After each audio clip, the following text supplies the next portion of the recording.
Oi, turma, do livro Francisco de Assis, João Nunes Maia e o Espírito Miramês.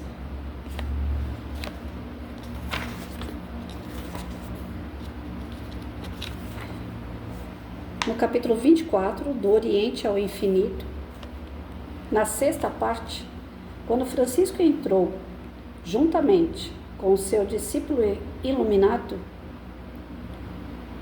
conduzido por guardas sarracenos, e o sultão pôs à vista nos dois homens simples, pés descalços e túnicas rotas, este explodiu em estrondosa gargalhada que quase o sufoca em acesso de riso e falou impetuosamente: "O que esses dois mendigos querem comigo? Pensei que fossem dois agentes do clero romano, com as pompas que lhes cabe desfrutar." E sorriu de novo. Francisco humildemente pediu licença ao chefe muçulmano e, cumprimentando, beijou-lhe a mão com todo respeito, desejando-lhe paz, no que foi secundado por seu companheiro. O sultão ordenou-lhes que se assentassem e mandou servir refresco de frutas, perguntando-lhes em seguida: "O que quereis de mim, vós que chegais até a minha tenda? Quais os ventos que vos sopram, as ideias que me trazeis? Falai logo, que não tenho tempo a perder, já que estamos em guerra. Sei, por experiência própria, que conversa não vence batalha. Os encontros são somente tréguas, senão alívio para os que estão perdendo e sofrendo o guante dos fortes." Francisco acomodou-se com seu companheiro em almofadas ao lado do sultão, com o respeito que lhe era devido, e disse com brandura: "Muito respeitável senhor, nós desejamos que entendais a posição de quem ama a Deus sobre todas as coisas, que Deus aqui podeis dar o nome que vos convier. Ele jamais muda sua bondade e seu amor, por se tratar de outra raça ou pelo modo como é entendido por ela. Todos somos irmãos diante do Todo-Poderoso. Particularmente tenho muita admiração pela figura grandiosa de Maomé, que teve um gesto divino de consolidar a fraternidade entre um povo, e essa unidade espiritual somente pode ter nascido do amor. Esse amor, mal interpretado pelos que falam, pensam e escrevem, amor que vem de Deus e vindo de Deus, não pode ser destrutivo, é força divina, com a divina presença dos homens que representam esse Deus de bondade. As guerras nascem da ignorância dos homens, que levam o nome de Deus para frente das batalhas, destruindo em seu nome como desculpa para ficar em paz com a consciência. Como se enganam os que incentivam as batalhas e incrementam as guerras. São hipócritas os medrosos e os covardes, que ficam sempre distantes dos campos de lutas. Já vistes alguns dos que criaram as cruzadas na frente de batalha? Nem sequer os soldados os conhecem. As ideias de que a luta é de Deus vêm por intermediários que são igualmente covardes, que matam até os próprios guerreiros enfermos ou mutilados, exigindo dos que estão na frente a vitória. E quando a alcançam, as glórias são dos que não lutaram, e as honras são dos nécios, dos que recuaram dos perigos. Peço-vos desculpas se porventura vos ofendo com minhas palavras, mas se quero ter liberdade de conversar com um simples soldado, uso da mesma liberdade para falar convosco. A minha fraqueza... a rinite está atacando. A minha fraqueza deve estender-se onde quer que seja, e com quem me ouça, porque a palavra de Deus não pode encontrar obstáculos. Está havendo um equívoco nessa luta do Oriente com a Europa. Os mortos chegam a milhares de criaturas, todos nossos irmãos, filhos do mesmo Deus, ou seja, do mesmo Alá, como o chamais.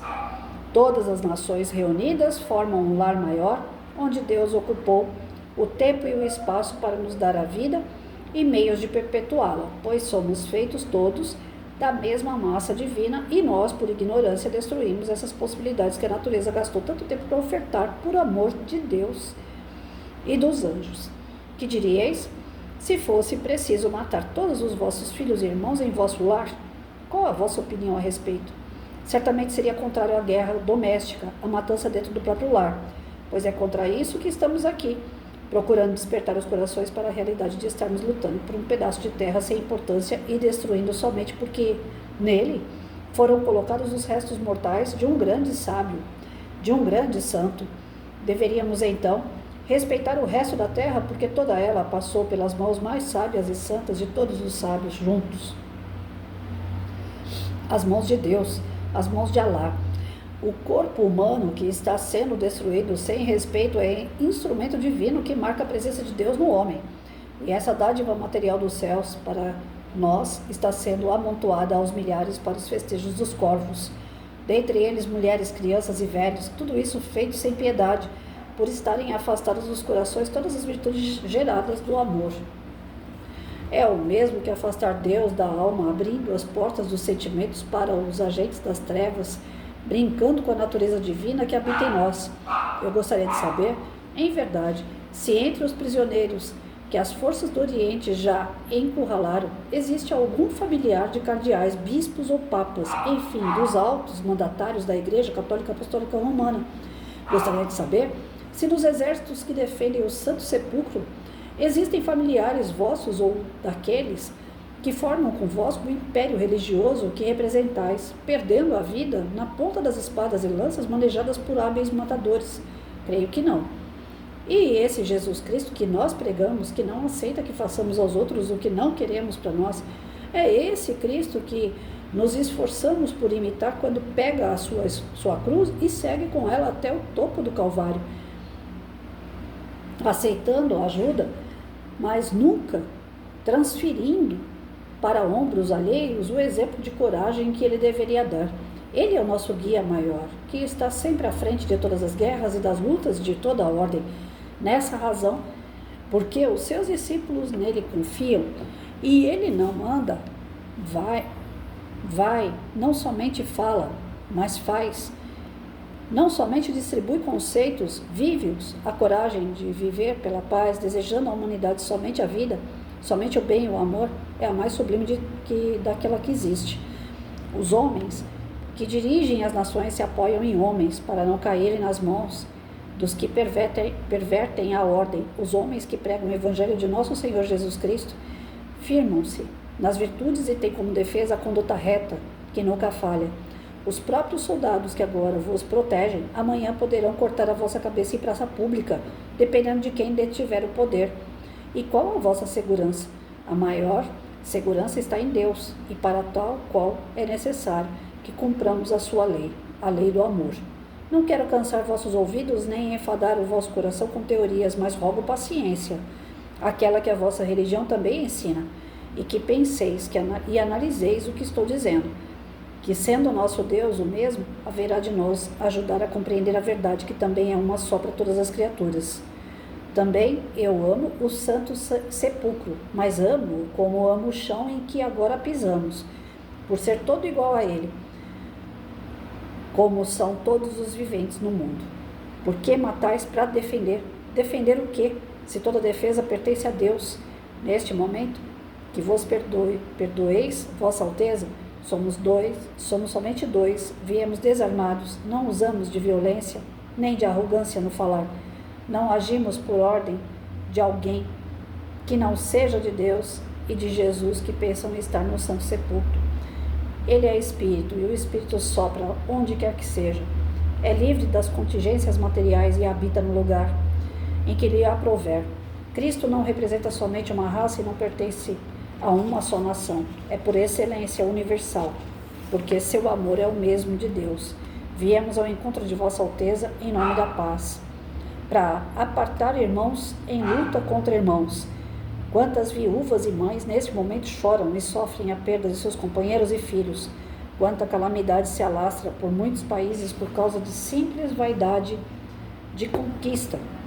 Na verdade vos dizemos que ai daqueles que procuraram essas guerras em nome de Deus, ai daqueles que desencadearam essa discórdia entre nações, ai daqueles que ainda alimentam ódio entre irmãos. O próprio Jesus é quem disse, pagará ceitil por ceitil.